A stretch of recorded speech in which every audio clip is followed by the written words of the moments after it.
Baik, silakan kakak untuk memperkenalkan diri kakak sendiri. Baik, Assalamualaikum warahmatullahi wabarakatuh. Perkenalkan, nama saya Denny Prasaja Atmayuda, asal sekolah Mandua Kota Bogor. Oke, kakak dari Mandua Kota Bogor. Nah, hobi kakak itu apa sih kak? Oke, untuk hobi saya sendiri itu saya suka bermain sepeda, kemudian saya suka berenang juga. Nah, motivasi apa eh, kakak untuk mengikuti Duta Hukum HAM Jawa Barat ini kak? Oke, berbicara mengenai motivasi itu adalah penyemangat saya. Saya melihat banyak pelanggaran hukum di Indonesia yang dibiarkan begitu saja. Itu adalah motivasi saya untuk mengikuti Duta Hukum agar pelanggaran Duta Hukum agar pelanggaran hak manusia di Indonesia dapat. Nah, sekarang prestasi apa aja yang sudah kakak raih selama ini? Oke, untuk prestasi saya berprestasi di kepramukaan pada tingkat pramuka Garuda yang di tingkat nasional, dan saya berprestasi juga di kerohanian sebagai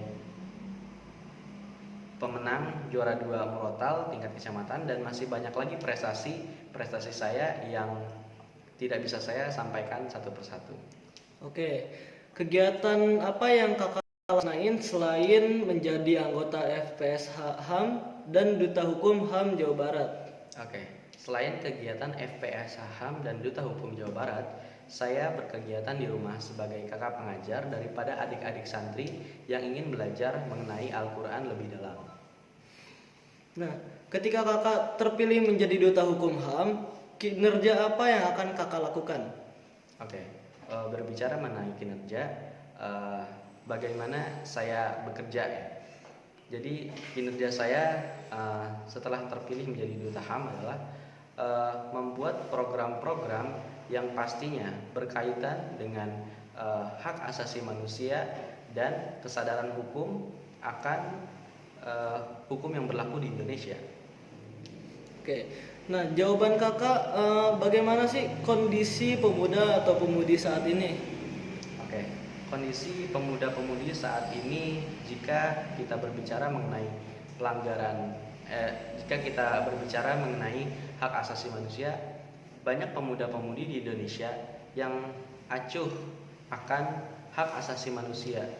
Mereka bisa saja membuli dengan secara sengaja, tapi tidak merasa bersalah bahwa perbuatan mereka itu benar-benar salah dan melanggar hukum.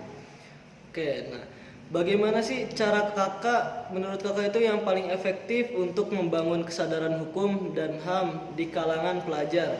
Oke, untuk membangun kesadaran hukum di kalangan pelajar, yang pastinya dimulai dari diri sendiri. Kalau misalnya diri sendiri belum bisa, maka pihak sekolahlah yang berusaha untuk membantu membangkitkan kesadaran hukum mereka sendiri dengan cara penyuluhan terhadap murid-murid oleh guru itu sendiri. Nah, sekarang kita bahas ke diri kakak sendiri. Nah, kelebihan dan kekurangan dalam diri kakak itu apa aja kak? Oke, kalau berbicara mengenai kelebihan, eh, saya kelebihannya itu bisa berbicara di depan umum secara baik. Namun jika kekurangan saya, berbicara umumnya itu eh, kurang percaya diri. Kadang-kadang suka kurang percaya diri gitu.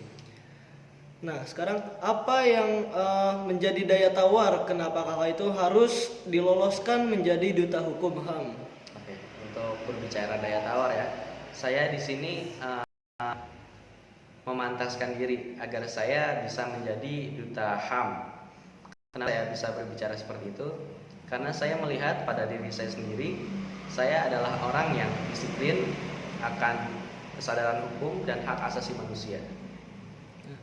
Komitmen apa yang akan kakak bangun ketika kakak terpilih? Oke, berbicara mengenai komitmen, pasti itu adalah sebuah janji. Janji saya ketika saya terpilih menjadi Duta HAM adalah menjaga diri saya sendiri dari perbuatan-perbuatan kriminal atau pelanggaran hak asasi manusia. Kemudian mungkin saya bisa menjadi pelopor bagi masyarakat untuk mengenal lebih luas hak asasi manusia. Nah, pesan dan kesan selama kakak mengikuti asesmen dan tes kepribadian itu apa aja ya kak?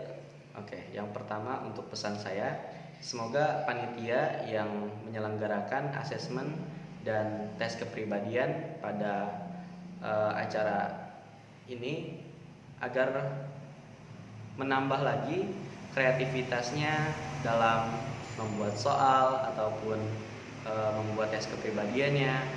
Nah, kemudian untuk kesan saya sangat berkesan sekali mengikuti asesmen ini karena dengan mengikuti asesmen ini banyak ilmu yang saya ambil, yang saya dapat ambil untuk dipelajari di kehidupan sehari-hari. Banyak undang-undang juga yang baru saya tahu sekarang ketika ini. Nah, yang terakhir, kenapa kakak bertahan hingga saat ini untuk memperjuangkan Duta HAM Jawa Barat? Oke, kenapa di sini alasan saya kenapa masih bertahan? Karena ini adalah suatu kebanggaan bagi saya. Kalau saya terpilih menjadi duta hukum HAM, hak asasi manusia, itu adalah suatu kebanggaan yang besar untuk saya. Karena itu adalah incaran saya sejak lama dan saya bisa menjadi pelopor bagi masyarakat untuk memahami pentingnya akan hak asasi manusia. Baik Kak, terima kasih. Mungkin cukup sekian wawancara dari saya. Wassalamualaikum warahmatullahi wabarakatuh. Waalaikumsalam warahmatullahi wabarakatuh. Terima kasih.